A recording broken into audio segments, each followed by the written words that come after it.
Let's walk the talk. 702. It's been a month since they launched their political alliance, and that was among Rise Mzansi, Bossa and Good. And these parties are now inviting candidates to avail themselves based on merit, of course, and track record of community work rather than political affiliation, to avail themselves to become councillors. And as I said, it's been a month. Unite for Change, as an entity, it has been in operation, and the co-leader, Dr Mmusi Maimane, joins me right now to expand and elaborate on the process of seeking for local individuals to stand to become councillors in 2026. Dr Maimane, thanks for your time. Welcome to 702. I hope you're well. And good morning to all the listeners of 702. Thank you for having me. Firstly, maybe let's start with the process. How do you anticipate it unfolding, where individuals in communities will then stand? Do they have to take up your membership? What is the criteria? How does it all work? Well, I think we've described the type of candidate we're looking for, and I think that's an important almost qualifier or self-disqualifier, as it were. We're looking for people who are ethical. We're looking for people who already have a track record of having served in communities. We're looking for people who have a high level of competence, because what we cannot replicate is a situation a bit like when you have in KZN, when councillors, or in certain municipalities where councillors cannot even read audit statements or are illiterate. We're looking for citizens who say to themselves that ultimately they will work as part of a collective and be able to bring meaningful change in their cities, towns, or municipalities. So given that that's the criterion of the person, we've made the call out there for citizens, for their respective political formation, civil society, etc., to be able to put forward people. Once those people are put forward, they will undertake a vetting process so that we make sure they've got no criminal records, etc., and there's a whole process that goes behind that. They will attend to an interview panel that will sift through to make sure that actually we've got individuals who are of a particular caliber. We will then train them over the period of a year so that we ensure that when people get voted for and end up in councils, they're competent not only in municipal law and how municipalities work, but they're also clear in their sense that we've really tested that these are people who are genuine. They will require endorsements from their communities. This is our way of checking whether or not this person legitimately comes from a particular community, so that these are not individuals, as you see in typical political parties, yes, where the party can say, this person now will become councillor for that, yet the people don't know them. And then furthermore, once we've done that, the ranking will result as a cumulative of a score that considers all the criteria I've put before you and the work that people have done in the year coming up. So that really is the nutshell of the process. Do they have to be members of Unite for Change? Well, principally, they will have to be members of Unite for Change, simply because when it comes to municipal law, to be represented, and at least so that over a long period of time the organization has oversight over them, they will have to join Unite for Change. But they don't have to have been historically a part of Unite for Change. They would have to do that because it's the principle of which what happens in, for example, if somebody then gets elected but doesn't do the actual work that they promised to do, there needs to be a mechanism that allows you to trigger off a way in which the community can remove them, you can remove them as an organization. And the only way to do that is on the leverage of membership. Would you say that this is rather unique in a sense that there are various other political parties, as you would know, who claim that they also draw their candidates from the depths of the community, and they do not just take everyone else. They get the best from the community, and the community then presents this individual as a candidate. Subsequently, they are fielding people from the community. How is that different from what you are doing now? No, well, first and foremost, we are establishing panels that are relatively independent to a new organization. Often political parties like to make this claim, but you soon discover that political patronage is the fundamental issue. The second is that I can speak, having been in many of the parties, often there are regional conferences become then the dictum that dictates whether somebody is in fact going to be a councillor or a mayor. And I would argue that the dilemma of Johannesburg has got nothing to do with whether it's been governed well or not in these motions of no confidence. It's got everything to do with whether the regional conference is delivering people who now needs to take over the municipality. So I think, to me, you see a lot of this conversation in word rather than in actual practice. What I'm described to you is an elaborate practice that demonstrates that we've really opened our doors to say, let citizens who are competent, who come from communities, come on board. How will you see to it that you do not attract rejects from other parties, disgruntled individuals, former comrades of other entities who now are rebranding themselves, and they are entrenched in the community, but whichever way they go, the community will still follow them? In many ways, it's why you opened your process so early. We anticipate that next year's election, well, at its earliest can only be November, and its latest has to be by early January. So you open it now in this year so that you work through sifting out the weeds, you interview people, you check their credentials before you deal with the question of ranking. Then the last thing I would say as it pertains to this is that it will close probably for applications earlier on in January, so that you alleviate this issue. Because other parties, when you talk about rejects from other parties, what often happens is that once parties close their lists and somebody says, I was meant to be number 1 on the list of my party, but now I'm number 50, and clearly they're not going to have 50 people there, then they start to shop around. So the purpose of why you have a closure of this process is to avoid precisely the situation you are describing.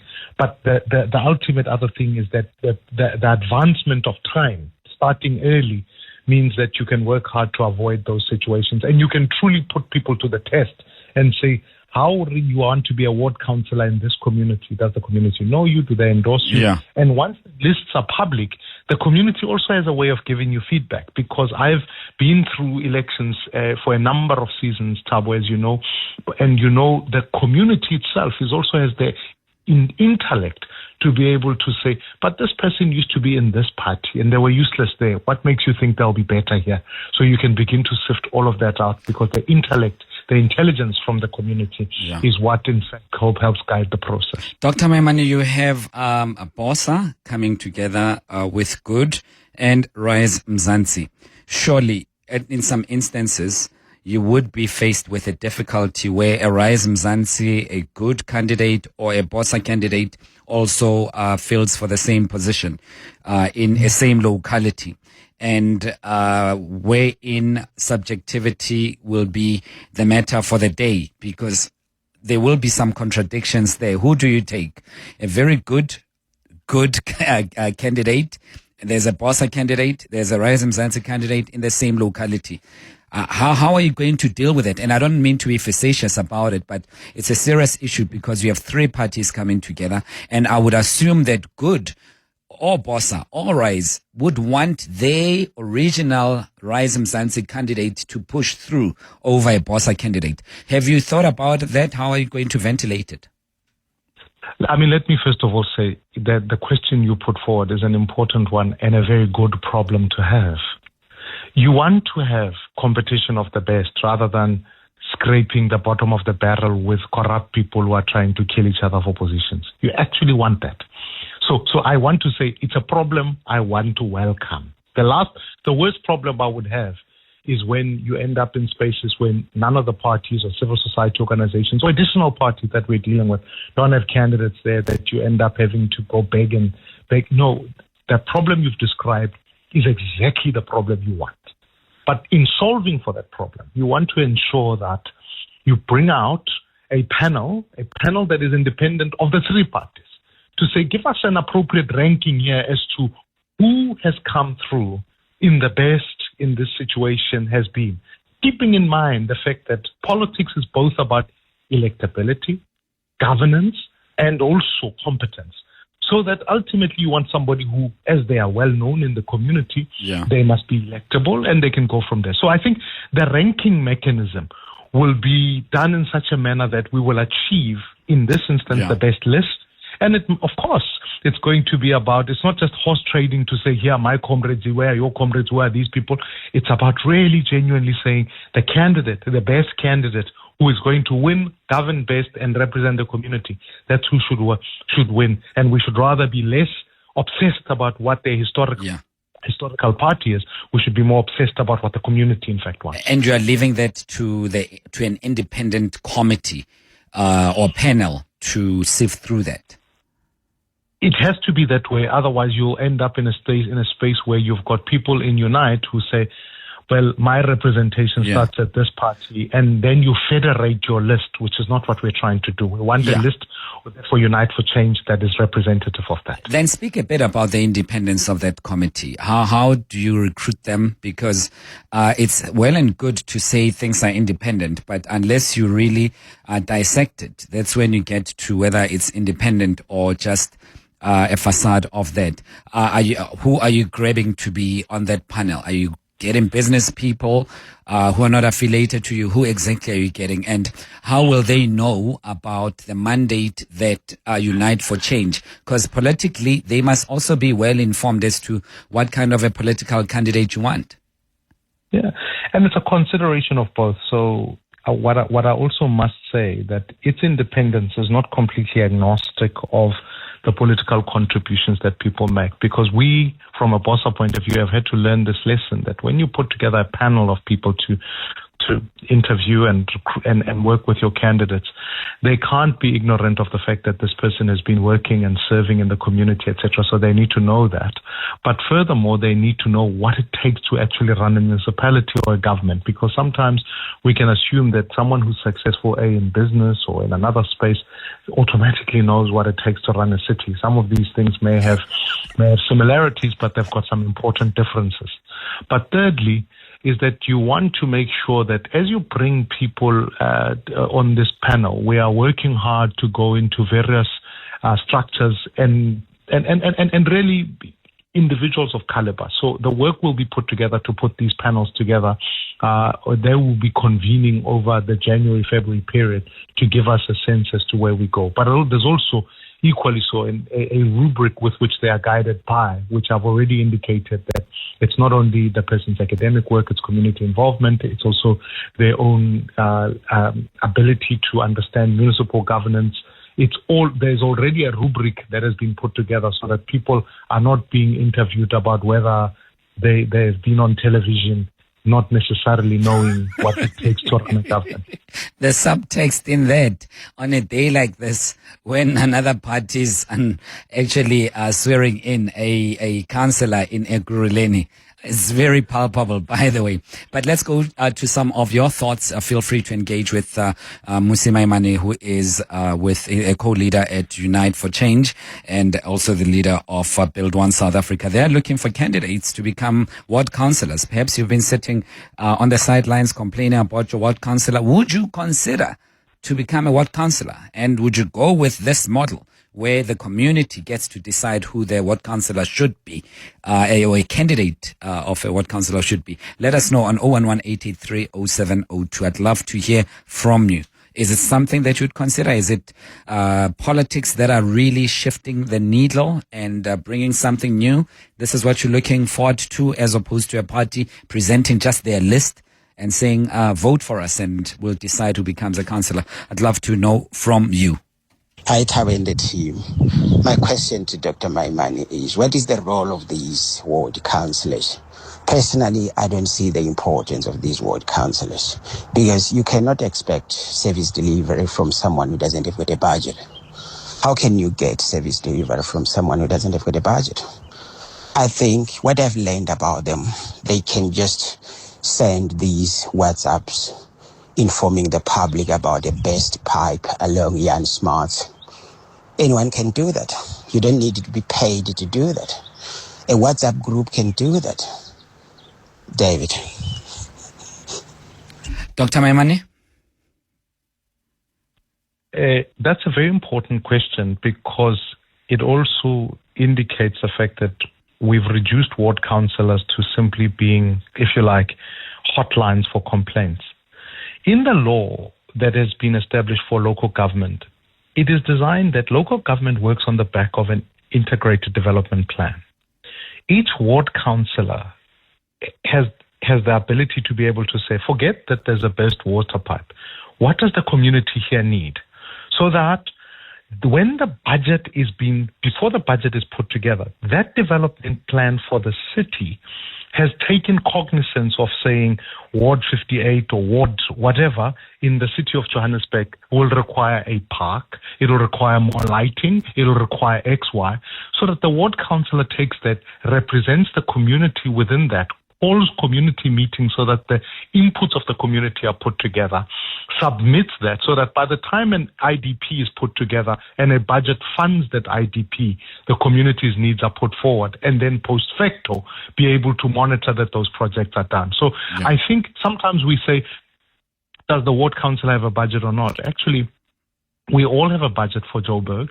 What we need to know, and I'm speaking about Joburg because that's a big municipality coming forward, but it actually has to do with the fact that ward councils have a very important role in not only representing people when issues arise, but representing people in the planning and the development of a city as a ward-based planning model comes from.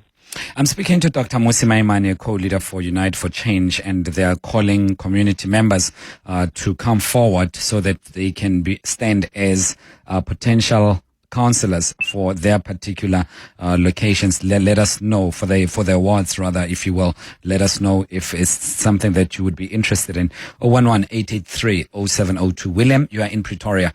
Welcome. Good day to you and to Dr. Maimane. I hope I'm audible. Am I audible? Loud and clear. The floor is yours. Yeah. Look, we are in support of any change which is constructive and taking us further beyond where we are. But my point here to the point is that knowing where Dr. Maimane is coming from, and in no way does one discredit his credentials and his ability of leadership and so on. And now government is in what you call GNU. So what are the lessons learned to date from his engagement, political, and also where we are now in terms of us avoiding recurrence and repetition of what they went through, given that now it's not only his party at play here, but there are other parties. Now, the questions you posed to him obviously are legitimate, but then we know that the proof of putting is in there. So what are the legal structures for whoever shall have been in there to be removed or not to be removed, and what are the discourse? Because we cannot for now really afford any drop of ball or lack of discipline in any person appointed, especially at the mayor level. We would want to see stability, consistency, and continuation of what is good. So my long and short question is that what lessons are learned, and how best then with those lessons learned can this movement now assist us as a government or a country taking us further. Thank you. So using his past as a backdrop, what lessons have been learned, especially in process like this, William? Is that the pleasure. Okay. Thanks. Thanks, William. Dr. Maimane? Well, if I get the essence of the question, I mean, there have been many lessons that I certainly have learned, and part of stepping away from Parliament in 2019 to give ourselves time was to really rethink some of the issues that we're engaged with. Firstly, I think the local sphere of government is probably the most important sphere of government in the country. But what we've done is deployed or sent to that people who you almost want to use local government as a stepping stone for another sphere of government. So they kind of go, well, I'll start in a city and then work my way up. It cannot be like that, because actually that is an independent sphere on its own. Secondly, the coalition mistake that we've made was always to post-coalesce. So in other words, wait until people have voted and eventually say, here's the coalition you look up. I can tell you as night follows day, if there's a big lesson for me, is that political parties often come into that negotiating place no longer thinking about citizens, no longer thinking about what program they want to drive. Effectively, the only question on the table is, what position do I want to occupy? So you end up literally horse trading on positions, totally ignorant of what happens in cities. So to me, a pre-coalition such as this one is an important one, so that you tell people, these are the people I'm going to be working with. And then when we launch and we put together the manifesto, we'll be able to make it tangible to what it is. And then the last thing is, manifestos at local governments must be, you asked me about mayorals and mayors. Mayors must be held on a quarterly basis accountable, so that they come every quarter telling the citizens, here's what we agreed to, here's what we are doing, so that there's a direct line in access. Are you going to use the very same process for your mayoral candidate? That process has a similar features, but what we ask for mayors is that when they come and appear, for them, their presentation isn't just a matter of whether I know what councils look like. They need to have drafted and tabled a plan for what the city they're standing for, the municipality they're standing for. So I'm asking very quickly, apologies, Mmusi, but I'm asking very quickly before we have about 40, 50 seconds, specifically about the calling for communities to participate in the process. Will you also look at community candidates to present themselves as mayoral candidates, or do you already have, as Bosa Good and Rise Mzansi, pre-identified other individuals as mayoral candidates? No,